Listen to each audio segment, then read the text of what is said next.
Hello. Now I know it's been a while since I've recorded anything about anything, but I wanted to do this video for the better part of almost 2 years now. So, without further ado, Turntables. So what are turntables? Well, turntables, more than just being the thing that DJs use whenever they want to host a concert or a festival, they're actually also used to listen to music. Crazy, right?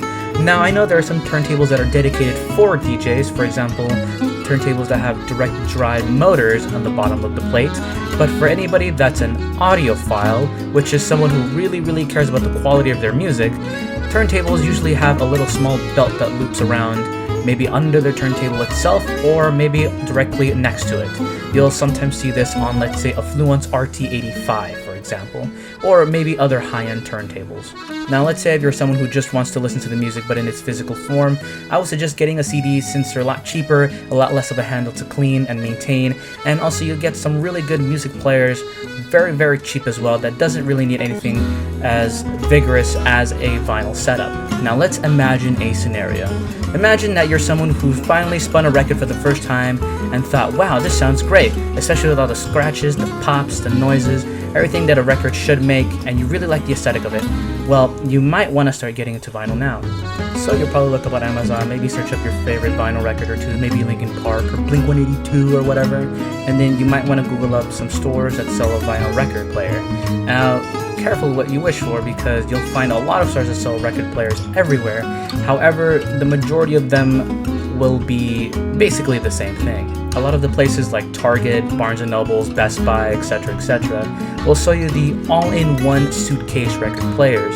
It's very cheap, it sounds nice, it looks really good in your room. You're probably thinking, how can they make this so cheap and so awesome? Now, you may not realize this because you're just dumb and naive and just got into vinyl for the first time, but imagine it's kind of like one of those cheap Canon printers or the cheap HP printers, right? They sell printers like those for like 60, 70 bucks. They print papers, color, black and white. You're like, wow, this is great. And then later on, you're going to come to regret it a lot of the time when you have to buy the printer again, basically, on just ink cartridges. Or if you want a better comparison, it's kind of like buying those all-in-one computers as well, where it's just a monitor, but everything already has everything in it. But if you're someone who's going to do some editing, heavy editing, gaming, it's not really going to do you much well because it's not as strong, nor can it physically be strong since everything's already built into the system. You would have to buy the computer and the monitor separately. Please refer to my first video.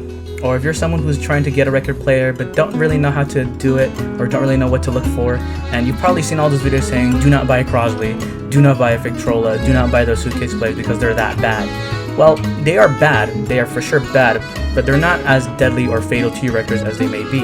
Now at this point, we're definitely going to have to get into some nerdy specs because that is just part of how the record player world is. We're going to have to get into grams, the needles, the records themselves, the type of record players out there, and all of its very tiny but pretty important components.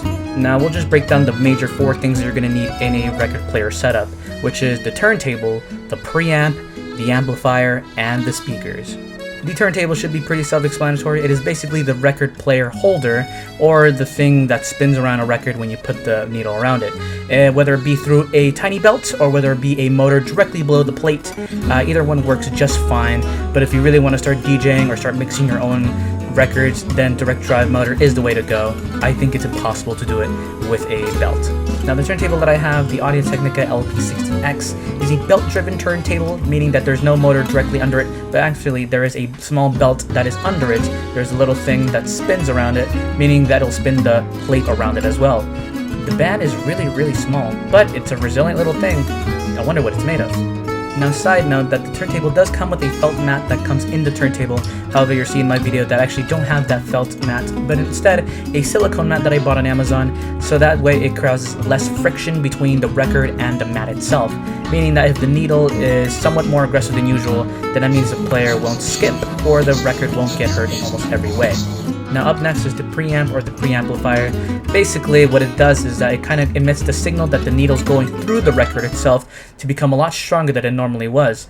If you kind of put a needle up to a record and kind of spin it yourself, or just turn your speakers off and just hear the needle anyways, you'll hear a very faint sound of music, but it is nowhere near as loud as it should be. You have to really put your ears next to it. So basically what the preamp does is that it basically takes a signal from the needle that is playing through the record itself, to a much more higher and a much less condensed level. That way it can travel the signal up to the amplifier, which would be then ready to play onto the speakers themselves. However, another side note is that most turntables actually do already have the preamp built in. Some places you would have to buy it separately. So basically what the amplifier does is already takes the signal that's already been amplified by the preamplifier to be ready and to put into some speakers. Now, again, on a side note, when I said that turntables sometimes come with preamplifiers, some speakers actually do come with the amplifier themselves. And to clear up the confusion even more, passive speakers are the ones without the amplifiers, whereas active speakers, the one with the amplifiers, actually do need power, and you actually need to plug them into a power source. Now last but finally not least is going to be the speakers themselves. The reason why the music is producing sound in the first place is because of speakers themselves.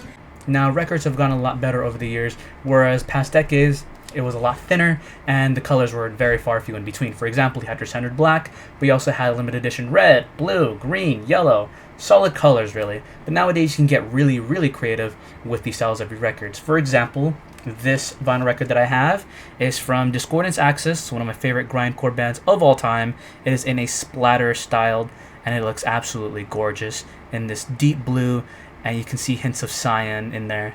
Absolutely great. But fun fact about this record, it actually doesn't spin at the normal 33 rates per minute, but it spins at a 45 rates per minute, RPM it's called. Some turntables will let you have that option. Most do. If not, it's pretty rare. But few turntables nowadays as well give you an option for a 78 RPM, which is really, really fast. Now, those records are more known for really, really old school styled, or what's now known as shellac records. It's very, very thick. You need a different needle for it, since the grooves of the records themselves are a lot bigger than the normal ones.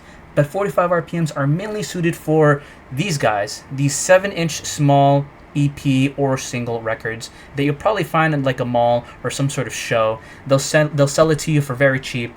Personally, I think it's a waste of plastic, but hey, it's the novelty that counts, not the environment.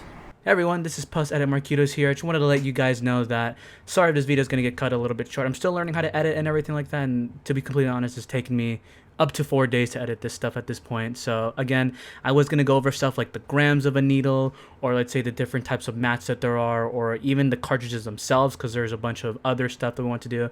But I kind of either want to save that for a part 2, or I'm just probably not going to make that part ever again.